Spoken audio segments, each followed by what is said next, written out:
the famous ground beef rolls. Everyone loves them when I make them. Let's start by cutting a whole chicken breast. I'm using a large, meaty breast. I cut it into small pieces to make grinding easier and to prepare a delicious recipe.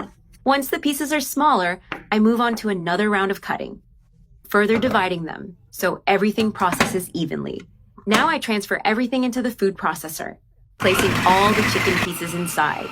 I turn it on, grinding everything until it's fully shredded. The chicken is now well ground, with a perfect texture.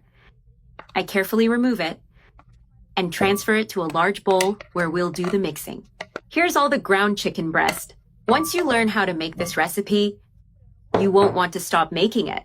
With the chicken ready, I add 2 pounds of ground beef, and I also add 1 chopped onion, 1 teaspoon of salt, half a teaspoon of black pepper, 1 teaspoon of sweet or smoked paprika, half a teaspoon of cumin for a special touch.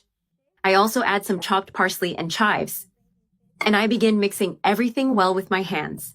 These seasonings will make the meat taste amazing. As we mix the meats with all the seasonings thoroughly, once everything is well combined, I start forming the rolls. I take a portion with my hands and begin shaping it, pressing firmly. I shape it into a cylinder like a small roll. I mold it until it's nicely compact. This is how it should look, firm and ideally sized. I place it on a plate and repeat the process with all the meat. I've already formed all the rolls. Now we're going to fry them. I carefully place them into a skillet with hot oil. Be careful when placing them to avoid burns. Arranging them one by one starting from the corner. Now let them brown well on one side before flipping. Once they're golden, I gently turn them over one by one. They're already golden on one side. Now I flip all the rolls so they brown completely on the other side as well. Look how beautifully they're browning. Our recipe is taking shape and flavor. I finish browning all of them and set them aside. Look, they're perfectly fried with a golden color. Now I take them out of the oil. They're nice and dry, not greasy at all and super flavorful. Now let's prepare a special sauce to go with them. I have 2 tomatoes chopped into small cubes. I add a bit of fresh cilantro.